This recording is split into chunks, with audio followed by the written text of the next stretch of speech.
जुर्म की दुनिया और जुर्म की दुनिया के वो माफिया डॉन जिनके नाम के पीछे है दहशत की और अपराधों की एक लंबी फेहरिस्त। जी हां, आज उत्तर प्रदेश के ऐसे ही माफिया डॉन का जिक्र आपसे करेंगे जिनके नाम के साथ दहशत, खौफ और अपराध की एक ऐसी काली दुनिया है जिसे जानकर आप भी हैरान हो जाएंगे। सबसे पहले बात उस नाम की जिसे पूर्वांचल का सबसे बड़ा डॉन और most wanted don Dawood Ibrahim का गुरु माना जाता है। वो है सुभाष ठाकुर उर्फ बाबा का।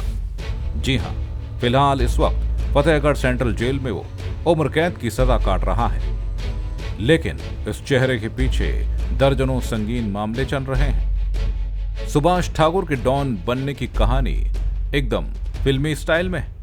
जी हां, सुभाष ने अपराध की दुनिया में उस वक्त कदम रखा था जब वो माया नगरी मुंबई रहने के लिए पहुंचा, और उसी के बाद जराइम की दुनिया ऐसी पसंद आई कि पीछे मुड़कर नहीं देखा। एक के बाद एक ताबड़तोड़ वारदातों को अंजाम देने के बाद मुंबई में सुभाष ठाकुर एक ऐसा नाम बन गया था जो बिल्डरों और बड़े कारोबारियों पर शिकंजा कसता था। सुभाष ठाकुर उर्फ बाबा का बड़ा नाम था, लेकिन मुंबई में 1992 के ब्लास्ट के बाद सुभाष ठाकुर और दाऊद इब्राहिम अलग हो गए। इसके बाद सुभाष ठाकुर ने दाऊद के दुश्मन बन चुके माफिया सरगना छोटा राजन के साथ हाथ मिला लिया था, और इसी के बाद डी गैंग से सुभाष ठाकुर को खतरा मंडराने लगा था। यही वजह थी कि साल 2017 में भी उसने यूपी की बनारस कोर्ट में एक याचिका दायर की थी और कहा था उसे बुलेट प्रूफ जैकेट और सुरक्षा मुहैया कराई जाए।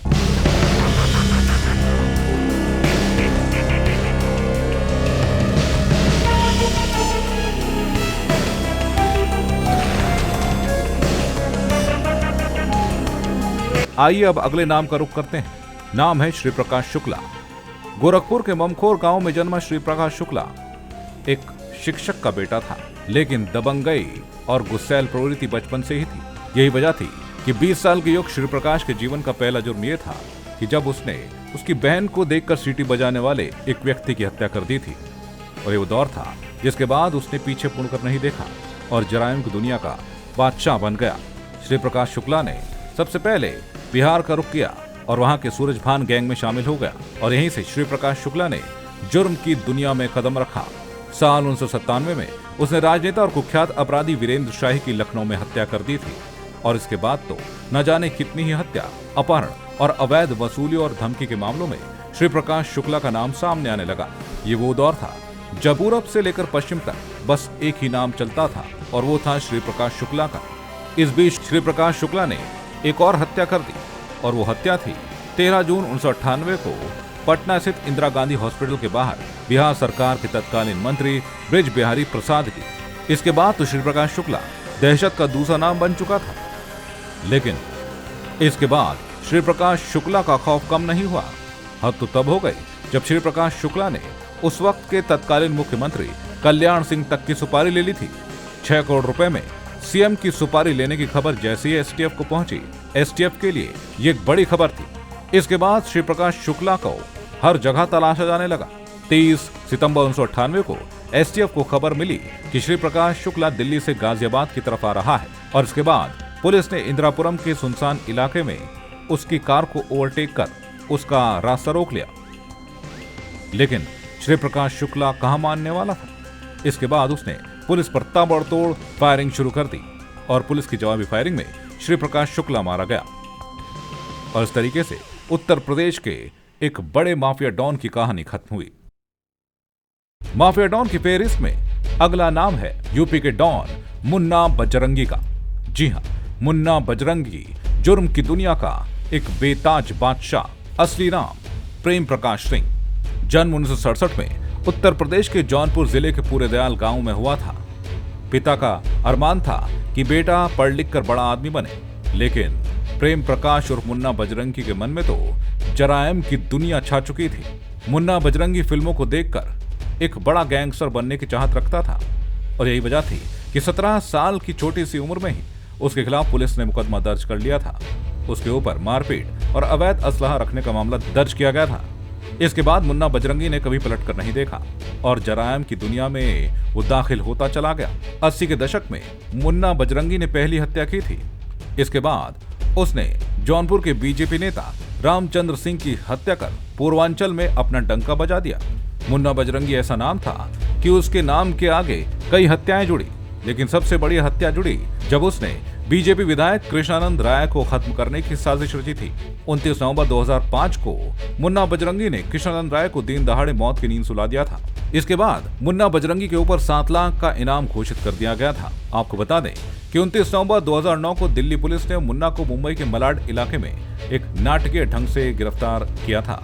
बताया भी जाता है कि मुन्ना को अपने एनकाउंटर का डर सता रहा था और इसीलिए उसने खुद एक योजना के तहत दिल्ली से अपनी गिरफ्तारी कराई थी। लेकिन इसी बीच उत्तर प्रदेश के बागपत जेल में कुख्यात माफिया डॉन मुन्ना बजरंगी की हत्या हो गई। मुन्ना बजरंगी की हत्या का आरोप माफिया डॉन सुनील राठी के ऊपर है। आइए अब अगला नाम सुनाते हैं आपको। जी हाँ, वो नाम है उत्तर प्रदेश का डॉन बदन सिंह बद्दो।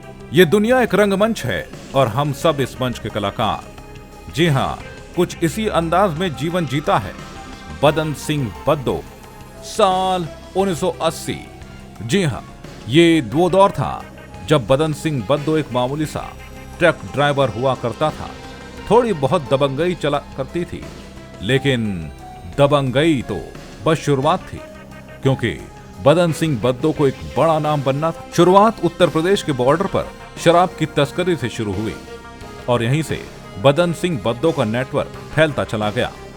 साल 1988 वो दौर था जब पहली बार हत्या का मामला दर्ज हुआ। दिन दहाड़े मेरठ के गुदड़ी बाजार कोतवाली में राजकुमार नाम के एक व्यक्ति की हत्या कर दी गई और उसके बाद पश्चिमी यूपी के अपराध जगत में बद्दो का नाम फैलने लगा। बद्दो का नाम असल सुर्खियों में तब आया जब साल 1996 में मेरठ के वकील रविंद्र गुर्जर की हत्या हुई। इसके बाद इस मर्डर केस में बद्दो को 2017 में गाजियाबाद की अदालत ने उम्र कैद की सजा सुना दी। 2 साल तक सलाखों के पीछे रहा बदन सिंह बद्दो।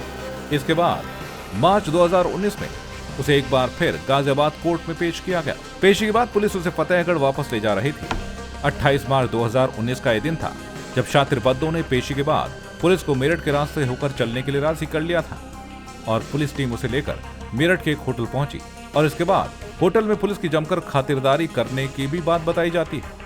बताया भी जाता है कि इसके बाद आधा दर्जन पुलिसकर्मी शराब के नशे में धुत हो गए थे और इसी का बदन सिंह बद्दो ने फायदा उठाया और फरार हो गया। अब लंबा वक्त गुजर चुका है, लेकिन पुलिस को अब तक उसका कोई सुराग नहीं मिला। बताया जाता है कि वो अपने बेटे टोनी के साथ नेपाल के रास्ते मलेशिया पहुंच गया है। आपको बता दें, बदन सिंह बद्दो लेविश लाइफस्टाइल जीने का शौकीन है। BMW कार की गाड़ियां, महंगी महंगी घड़ियां, हॉलीवुड की फिल्में और आलिशान जिंदगी जीने वाला बदन सिंह बद्दो अक्सर अपनी फोटो के जरिए दुनिया के सामने आता रहता है।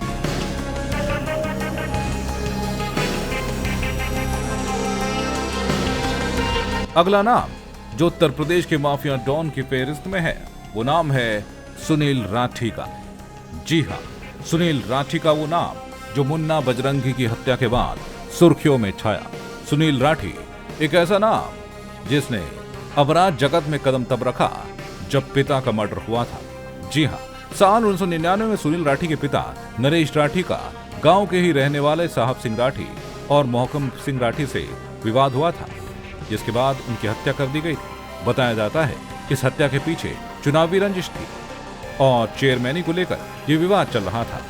जिस समय सुनील राठी के पिता नरेश राठी की हत्या की गई, उस दौरान वो टिकरी के चेयरमैन हुआ करते थे और इसके बाद सुनील राठी ने जराइम की दुनिया में कदम रख दिया और इसी हत्याकांड का बदला लेने के लिए सुनील राठी ने साल 2000 में हत्या आरोपियों मोहकम सिंह और साहब सिंह को गांव में ही मौत की घाट उतार दिया था।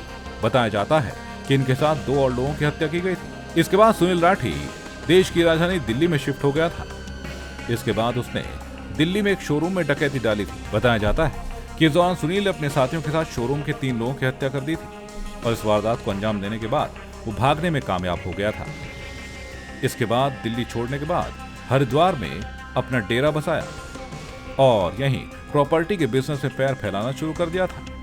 हरिद्वार में बताया जाता है कि प्रॉपर्टी विवाद में उसने सुरेश आहूजा के माता पिता की भी बेरहमी से हत्या कर दी थी। इसके बाद सुनील राठी का खौफ वेस्टर्न यूपी के साथ ही दिल्ली और उत्तराखंड में भी फैल गया। साल 2001 में पुलिस ने सुनील राठी को गिरफ्तार कर लिया था और तभी से सुनील राठी जेल में बंद है। बताया भी जाता है कि वो जेल से ही अपना गैंग संचालित करता है। उत्तर प्रदेश के वो माफिया डॉन है जिनका नाम लेते ही उनके अपराधों की एक लंबी फहरिस्त और उनके अपराधों के साथ जुड़े बड़े बड़े मामले सामने आते हैं। ब्यूरो रिपोर्ट, जय भारत टीवी।